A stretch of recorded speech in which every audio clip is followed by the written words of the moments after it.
My name is John Passfield, and the title of this reading will be John and Mother Goose, Video 21, The Ballad, B-L-L-A-D. Here is my novella, John and Mother Goose, The Carnival of Tales, picture of John and Mother Goose on the cover, surrounded by what I call mythical characters. These are nursery rhyme characters. Now, the summary. I'll read the summary on the back cover.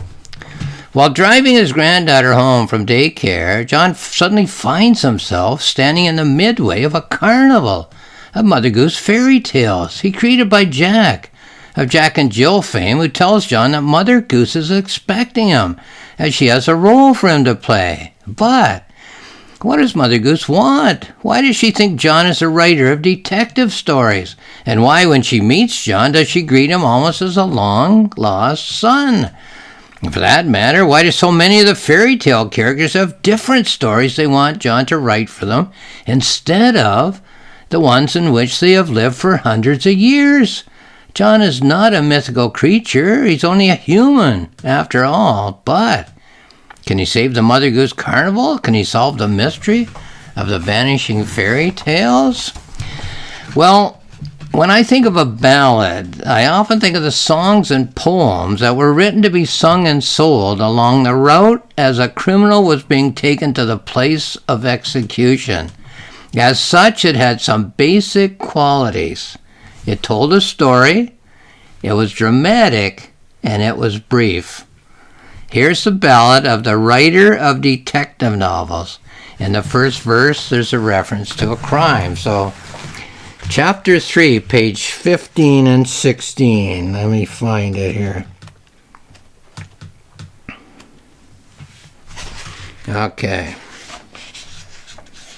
Oops, I gotta find the first. Here it is. Okay. This was going to be a ballad to be called The Mother Goose Crime. But such a title is not yet valid. Out of joint, it seems, is the time. Then we go over a page for the second verse. There are two writers in this story. One writer is present and one is not.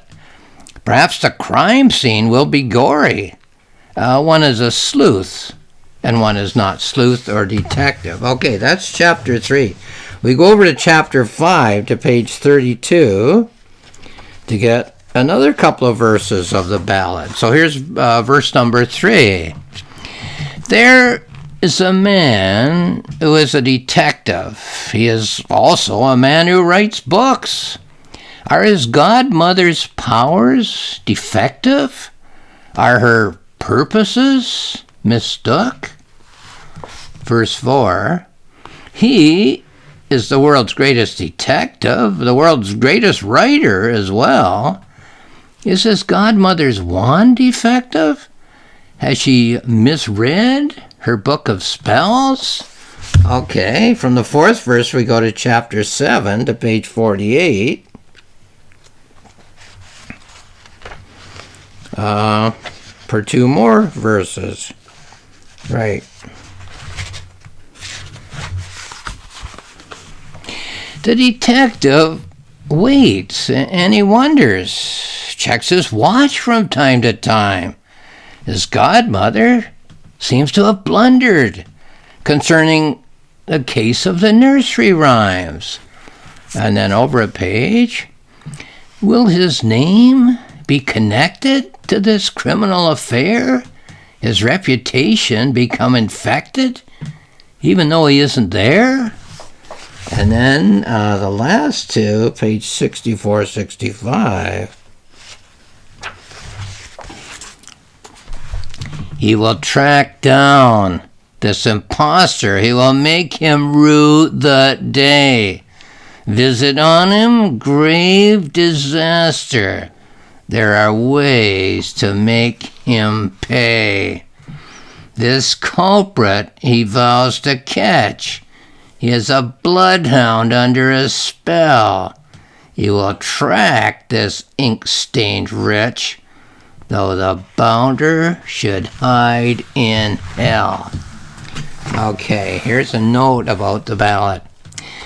Here's a topic that might interest only me among the potential readers of this novella. Although it's nowhere printed in the text of any of my novellas or novels, I often write in my planning notebooks and my journals that every word of a novel or novella of mine is an image in the mind of the main character.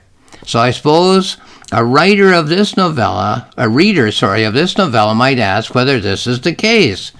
If we look at what I would call the surface story of this novella, it seems that John, the main character, knows that Mother Goose believes that he's a writer of detective books. He also knows, as we hear him thinking, that although he is a writer of books, he's not a writer of detective books.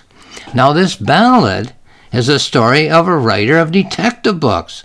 According to the story in the ballad, the writer of detective books wonders whether his godmother's powers are defective, either because her wand is not working properly or she has misread her book of spells. According to the ballad, the detective writer waits and wonders and checks his watch under the assumption that his godmother has blundered in her attempts to send him to the location of the case of the nursery rhymes. In the later verses of the ballad, we find that the writer of detective books is determined to track down an imposter, somebody who pretended to be him, which would be a person who has pretended to be the writer of detective books, and make this imposter pay, which sounds to me like a threat of violence.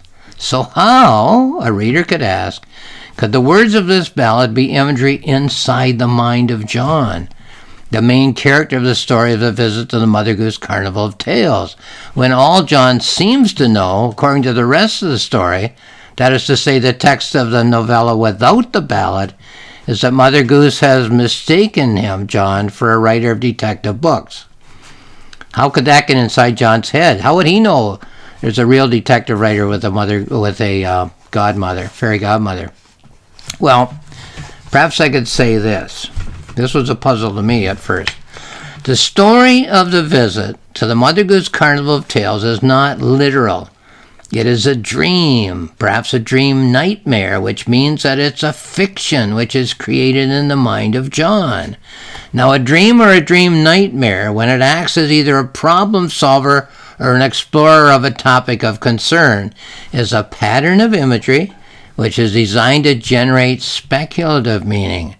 It could be said that we dream not because we know something about a topic of interest, but because we don't know something about a topic of interest. Or perhaps we could say that what we do know about a topic of interest is not enough, is not satisfactory, and therefore we require some speculation, some thinking, some fictional imagery in order to allow for further speculation.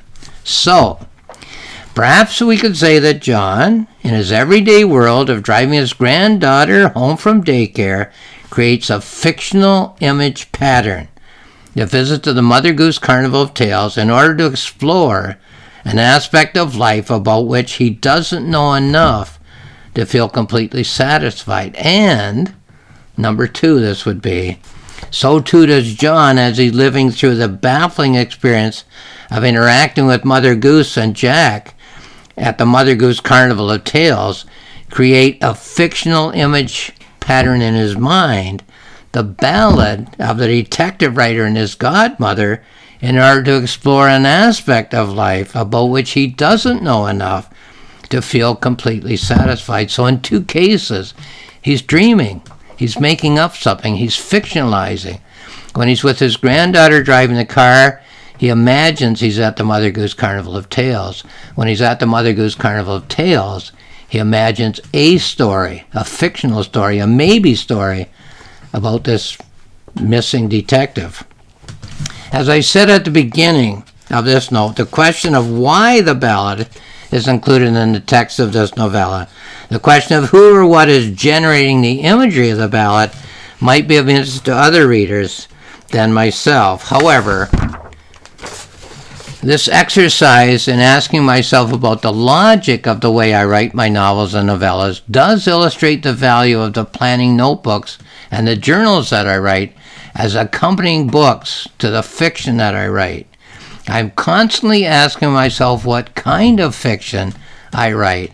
And the answers not only clarify what I've already written, but spur me on to explore topics of interest in the fiction that I'm about to write. So I constantly ask myself questions about the books I've already written. That helps me to write more books.